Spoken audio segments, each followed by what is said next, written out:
ఏది అయినా ట్రై చెయ్యి ఆచి చికెన్ మసాలా. ఆచి చికెన్ మసాలా, తెలుగు వారి #1 చాయిస్, తెలుగు మ్యాట్రిమోనీ. పవన్కి డబ్బులు లెక్క వేయడానికి కావాలను. ఇదేంటి డబ్బులు లెక్క వేయడానికి కావాలంటారా? ఈ వీడియో చాలా విచిత్రంగా ఉంటుంది. సో ఎక్కడ స్కిప్ చేయకుండా చూడండి. వివరాల్లోకి వెళ్ళినట్లయితే కొంతమంది వ్యక్తులు ఎన్నిసార్లు చెప్పినా మారరు. సో మామూలుగా మనకు పెద్దల సామెతలు ఊరిని కనిపెట్టరు. ఇట్లాంటి వాళ్ళ కోసం పెట్టారేమో బహుశా. మనిషికో మాట గుడ్డుకో దెబ్బ అంటారు చూసారా, ఆ తరహాలోనే ఉంటుంది. ఎందుకంటే ఎప్పుడో పవన్ కళ్యాణ్ ఎన్నికలకు ముందు కూడా చాలా గట్టిగానే వార్నింగ్ ఇచ్చారు. చాలామంది పవన్ కళ్యాణ్ ఉద్దేశించి ప్యాకేజీలు అయ్యి అన్నప్పుడు చాలా స్ట్రాంగ్గా ఆయన చెప్పు తీసుకొని మరీ చూపించారు. తెలుసు కదా, పెద్ద సెన్సేషన్ అయింది. అదేంటి చెప్పులు తీసి చూపిస్తారా ఇలాగని చెప్పేసి పేరు నాని 2 చెప్పులు చూపించాడు. ఆ తర్వాత దానికి కౌంటర్గా పవన్ కళ్యాణ్ మళ్ళీ వారాహ యాత్రలో నా చెప్పులు కొట్టేశారు అని చెప్పేసి ఆయన వేశారు. సో ఇలా జరుగుతూ ఉంది. ఇదంతా ఎందుకు వచ్చింది, దేనికి మూలం అంటే ప్యాకేజీలు. సో ఈ ప్యాకేజీల గురించి వచ్చిందనమాట. అసలు ప్యాకేజీలు ఏంటి అని మనం గట్టిగా మాట్లాడుకోవాల్సి వస్తే మీకు వచ్చిన ఎపిసోడ్ చెప్తా. ఇదే సింహం సింగిల్ అంటూ ఉంటారు కదా వైసీపీ వాళ్ళు. మరలా ప్రస్తావిస్తున్నాను ఈ అంశాన్ని.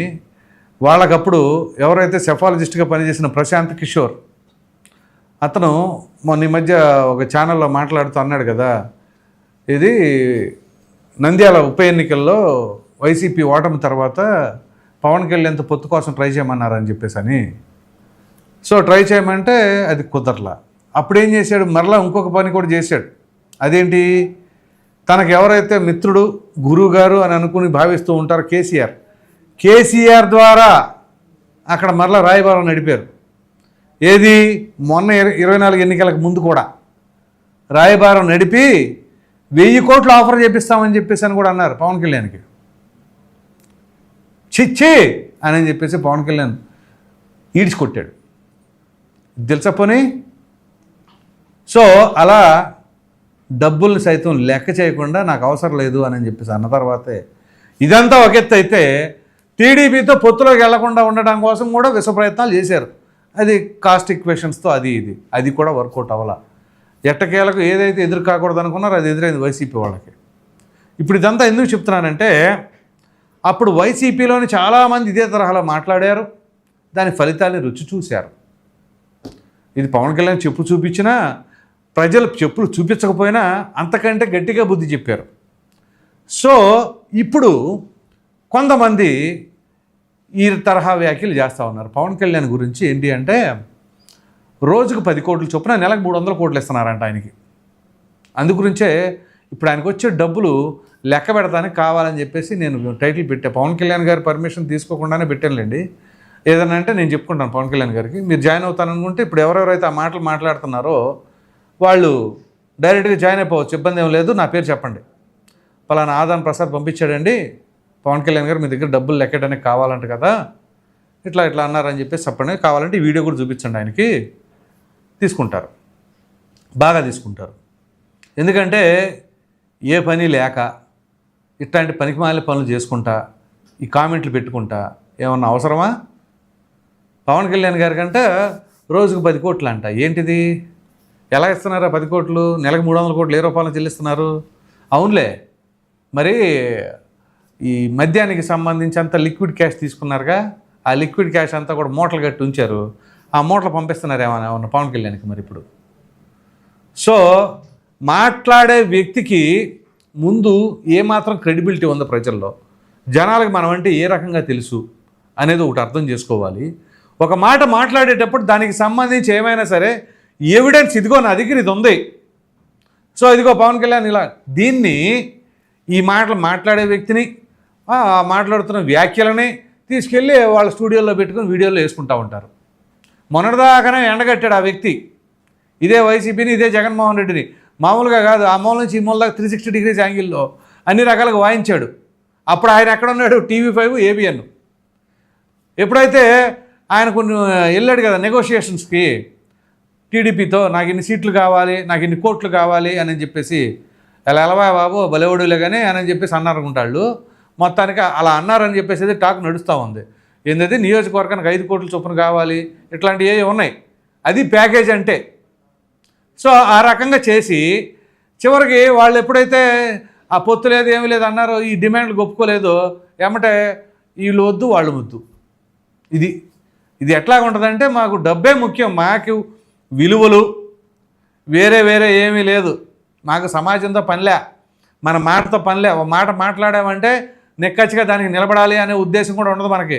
నిన్నేం మాట్లాడామో ఇవాళ ఏం మాట్లాడామో దానికి దీనికి సంబంధం లేకపోయినా, అప్పుడు ఆ వ్యక్తిని తిట్టాము, ఇప్పుడు అదే వ్యక్తిని పొగుడుతున్నాము, అప్పుడు ఒక వ్యక్తిని పొగిడాము, ఇప్పుడు అదే వ్యక్తిని తిడుతున్నాము. అబ్బే, నో ఎథిక్స్, నథింగ్. మనకు అసలు అట్లాంటివి ఏం ఉండవు. మనకు ఏది తోస్తే అది, లేకపోతే ఎవరు డబ్బులు ఇస్తే వాళ్ళ వాయిస్ వినిపిస్తాం. అదే కదా జరుగుతుంది ఇప్పుడు. సో ఎదుటి వాళ్ళని ప్యాకేజిస్తారంటాం కాదు, మనమేం చేస్తున్నాం అనేది కూడా చాలా ముఖ్యం. సో ఈ నేపథ్యంలోనే ఆ వ్యక్తి, ఇప్పుడు ఎవరైనా సరే ఏదైనా విషయం మాట్లాడేటప్పుడు తన కెపాసిటీ ఎంత, తన రేంజ్ ఎంత, అవన్నీ కూడా చూసుకోవాలి. ఇవేమీ లేకుండా ఎలా పడితే అలా మాట్లాడేశారనుకోండి, దాని ప్రతిఫలాలు ఎలా ఉంటాయి అనేది వైసీపీ వాళ్ళకి బాగా తెలుసు. వాళ్ళని అడగండి. పవన్ కళ్యాణ్ అనే వ్యక్తి గురించి మాట్లాడినా, కొన్ని చులకనా భావంతో ఏదైనా వ్యాఖ్యలు చేసినా, నోరు జారినా, దాని రిజల్ట్ ఎంత దారుణంగా ఉంటుంది అనేది కొత్తగా చెప్పే పనేమీ లేదు. వాళ్ళని అడిగితే వాళ్ళకి మంచి క్లారిటీ ఉంటుంది. సో వాళ్ళు చెప్తారు. ఇప్పుడు ఆఫ్కోర్స్ వాళ్ళ దగ్గర ఉన్నారనుకోండి, నేను ఇంత ఇదిగా ఎందుకు చెప్పవలసి వస్తుందంటే, ఇదే పవన్ కళ్యాణ్ ప్యాకేజీలు తీసుకునేవాడైతే ఆయన సొంత డబ్బులు ఖర్చు పెట్టడండి.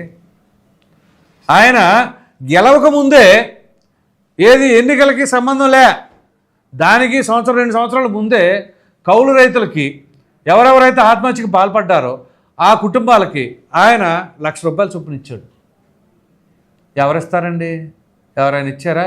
ఇప్పుడు సోకాల్డ్ వ్యక్తులు ఎవరెవరైతే మాట్లాడుతున్నారో ₹1,00,000 సంగతి పక్కన పెడదాం, ₹100 ఇచ్చారు ఊరికైనా ఎప్పుడైనా? అలా ఉంటుంది అన్నమాట. సో అదొక్కటే కాదు, అధికారంలోకి వచ్చినా కానీ ప్రభుత్వ డబ్బులు కాకుండా తన సొంత ఖజానాలోని డబ్బులే ఇంకొన్ని ఖర్చులు చేశారు ఆయన. ఏది? సమాజ సేవకే. మరి ఎవరు చేస్తున్నాడు చెప్పండి? ఏ రాజకీయ నాయకుడైనా సరే ఒక్క పదవి కూడా రాకుండానే పేదలకో లేకపోతే ఆపదలో ఉన్న వాళ్ళకు ఆదుకున్న ఒక్క రాజకీయ నాయకుడి పేరు చెప్పండి. ఇప్పుడు మాట్లాడేవాళ్ళు పవన్ కళ్యాణ్ ప్యాకేజ్ స్టార్ అనేవాళ్ళు ఎవరైనా సరే ఇలా ఉంటుందన్నమాట. ముందుగా మన తెలుగు వాళ్ళకి, మన భారతీయులకు ఉన్న దౌర్భాగ్యం ఏంటంటే, వీళ్ళు చేయరు, చేసేవాళ్ళని చేయనీరు. మీరు చేయనీయకపోతే ఆయన చేయకుండా ఉండటానికి ఏం సాధారణమైన వ్యక్తి కాదు. ఆయన ఒక యోగి లాంటి వ్యక్తి. ఏంటి, మీ అందరికీ అందనంత స్థాయిలో ఉన్న వ్యక్తి. అటువంటి వ్యక్తి గురించి మాట్లాడుతున్నారు అని అంటే, అంటారు కదా పెద్దలు, ఏదో ఆకాశం మీద ఉమ్మేత్తానికి వస్తే అది ఆళ్ళ మీద పడుద్దని, ఆ రకంగా ఉంటుంది. కాబట్టి మాట్లాడేటప్పుడు చాలా జాగ్రత్త. ఎందుకంటే జన సైనికులు కూడా వాళ్ళ నాయకుడి మీద ఉన్న గౌరవంతో, చాలా వరకు ఓర్పుతో ఉక్కబట్టి ఉండరు. వాళ్ళు గనక కొంచెం ఊపిరి సెల్పిస్తే ఎలా ఉంటుందో తెలుసా? వాళ్ళని తట్టుకోవడం ఎవరి తరం కాదు, అంత తరహాలో ఉంటుంది. కాబట్టి మీకు నీ దగ్గర నిజంగా ఆధారాలు ఉన్నాయనుకో, ఇదిగో పవన్ కళ్యాణ్ నువ్వు ఎంత తీసుకుంటున్నావు, ఇది సమంజసమేనా, నువ్వు డిప్యూటీ సీఎంవా అని ప్రశ్నించు.